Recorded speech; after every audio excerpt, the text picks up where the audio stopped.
According to a federal judge, the Department of Defense cannot punish Navy SEALs who refuse a COVID vaccine due to their religious beliefs. In his ruling earlier this week, the judge explained the Navy has not provided a single religious exemption to the mandate and therefore is not upholding the First Amendment. And joining me now to discuss this is Mike Berry, General Counsel at First Liberty Institute and a Marine Reservist who is representing the group of Navy SEALs. Mike, welcome back. Great to see you. We talked about this case before, but for those who are not familiar, can you briefly talk to us more about it and exactly what this ruling means? Yeah, thanks for having me. First Liberty Institute represents approximately 36 Navy SEALs and other Naval Special Warfare members. They all have sincere religious objections to the vaccine. They've all submitted religious accommodation requests. And as the court pointed out, every single one of those requests and the thousands of others that have come through the doors within the Department of Defense have been denied. It's a rubber stamp process, as the court stated. It's a foregone conclusion that every single one of these is going to be denied. And the court said, just as you pointed out, that's unconstitutional, that's unlawful, and we're very grateful that he ruled in our favor earlier this week. You might talk about the significance of that ruling.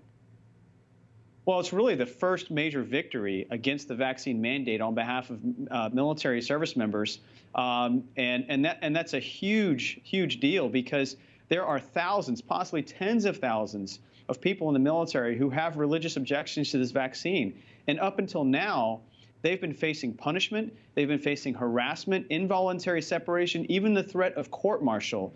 And with this order, even though the court's order only applies to First Liberty Institute's clients, we're encouraging everyone in the military who has a religious objection to the vaccine to use this as positive, favorable precedent. Cite this ruling, which is available for anyone to see and access at firstliberty.org. Go there, copy, download the ruling, and use it in your defense and say, look, a federal court said you cannot discriminate against people in the military on the basis of their religious beliefs, even when it comes to the vaccine mandate.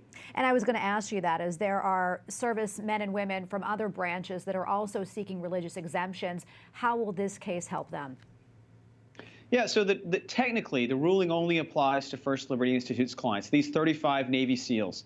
But that doesn't mean that others are without hope. As I said, others are encouraged and absolutely should take this ruling and use it to support their arguments that, hey, this court just pointed out that this entire process is a sham, that these are predetermined outcomes from the very beginning, that anyone who asks for a religious accommodation is going to be denied. And if that's happening to you, whether you're in the Navy, the Army, the Air Force, the Marine Corps, etc., use this ruling to your advantage and cite it and say, we deserve fair and just processes and treatment by the military. Those of us who serve in this military, who swear an oath to uphold and defend the Constitution, we do not lose our rights when we serve in the military. And Mike, this decision comes as the Supreme Court is gearing up, as you know, to hear oral arguments on the vaccine mandate tomorrow. I'd like to get your thoughts on that. And do you think the ruling in your case is maybe an indication how things may play out? I certainly hope it's an indication of how things will play out at the Supreme Court. I know this, right? The American public is sick and tired of this administration running roughshod over people's constitutional rights and the broken promises, the promises by President Biden that he would not force private citizens and private employers to impose a vaccine mandate. And then he went back on that promise, and he's overstepped his authority. He has absolutely no authority to force private citizens and private employers to do this any more than he has authority to get the military to force service members to do this. So I'm hopeful that the Supreme Court will hold the president and the administration accountable to that. And Mike, before I let you go, any final thoughts or any updates that you may have? Well, right now, the ball is in the Navy's court. It's up to them to decide whether they're going to appeal this or what they decide to do next.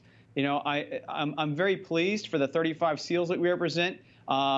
You know, as Margaret Thatcher famously said, sometimes you have to fight a battle more than once in order to win it. I hope that's not the case here, but we'll see what happens. Well, Mike, thank you so much for your time today. Appreciate talking to you. Thanks for having me.